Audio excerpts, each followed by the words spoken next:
Debut Spotlight. My name is Denny S. Bryce. I'm the author of Wild Women in the Blues. But today I'm here with Lyn Liao Butler. She is the debut author of A Tiger Mom's Tale. Hi there, Lyn. How are you doing? Hi, Betty. How are you doing? I'm doing good. Let me see your cover. Me. Show me your cover. Here it is. Finally. Yeah, this book is available today everywhere books are sold. Everywhere. Yay, it's a great cover. But tell me about your book. What's the story? What's it all about? So The Tiger Mom's Tale is about a Taiwanese American woman.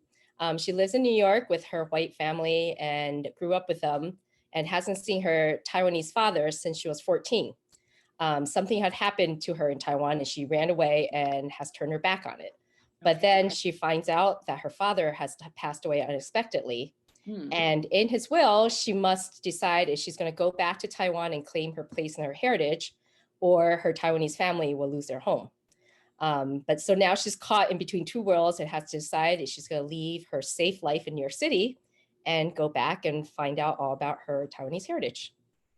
And so this is a present day story, but it does harken back to the challenges that this woman has in living in two worlds, really.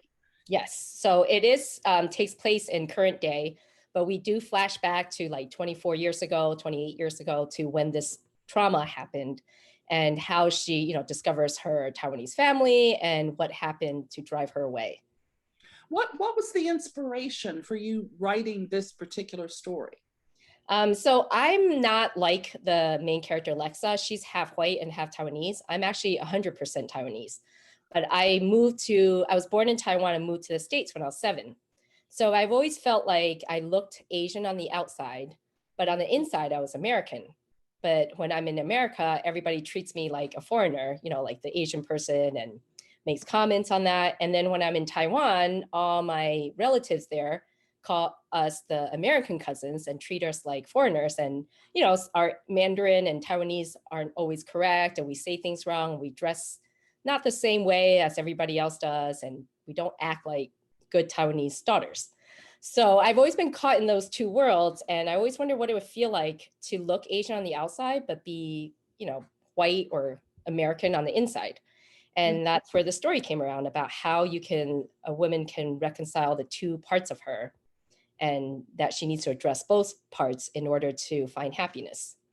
So some of the key themes in this book include identity, yes. As well as authenticity. Who are, the existential question, who am I? Right.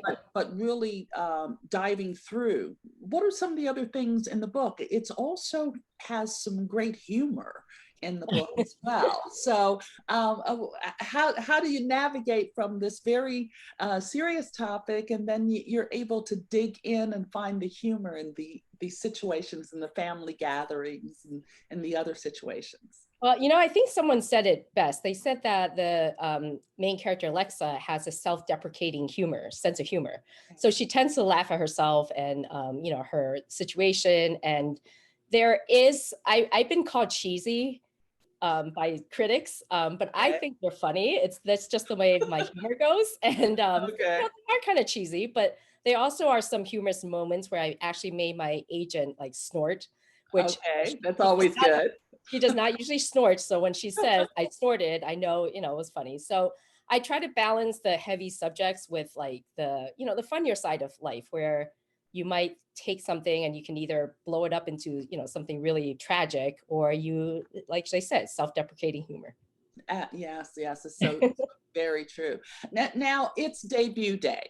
So after a year that has had a lot of ups and downs, tell me about, because you have shared what you feel like sharing, I should say. What has been some of the highlights of leading up to this debut, and what have been a couple of standouts that don't quite qualify as highlights? Yeah, so I've had a very long wait. It's been a 2-year wait since I got the deal to publication. The book was pushed back because of the pandemic, And then there was the anti-Asian sentiments that were making my publishers kind of hesitate to push the book out, because they wanted, not because they didn't want more Asian voices heard, they did, but they didn't want me to debut in a climate that was going to be hostile towards me because I'm Asian. So we held it back until this summer.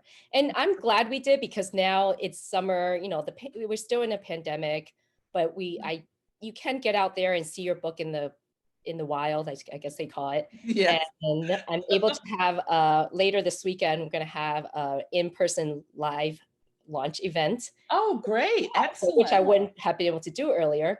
Right. So there are some advantages. And because I've waited so long, now it just feels extra, you know, extra great that finally this book is out in the world. So you've made it through this year that has had tremendous, you know, ups and downs in the publishing industry. So what is the biggest surprise that's on the good side of the list that is happening for you on debut day?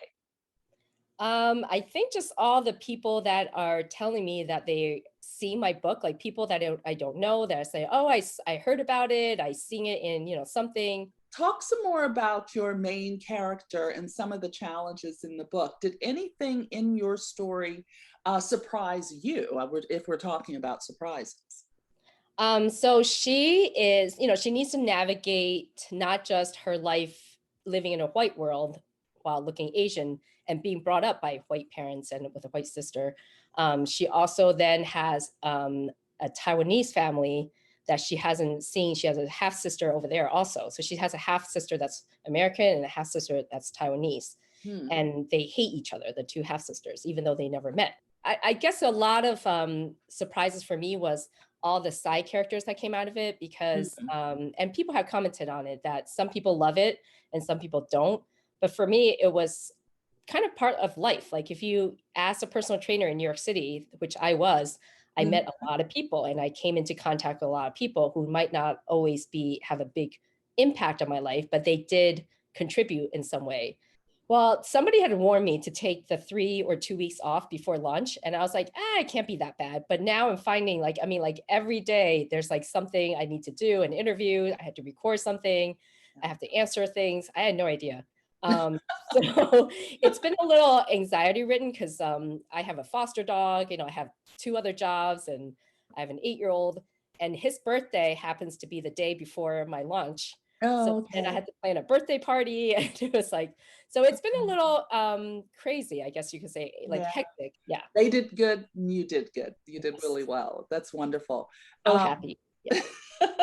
Well, I'm going to say one more time, congratulations. Thank you. Are thrilled to have had you chat with us today here at A Mighty Blaze, and show me that book cover one more time. And thank you so much for having me and my book here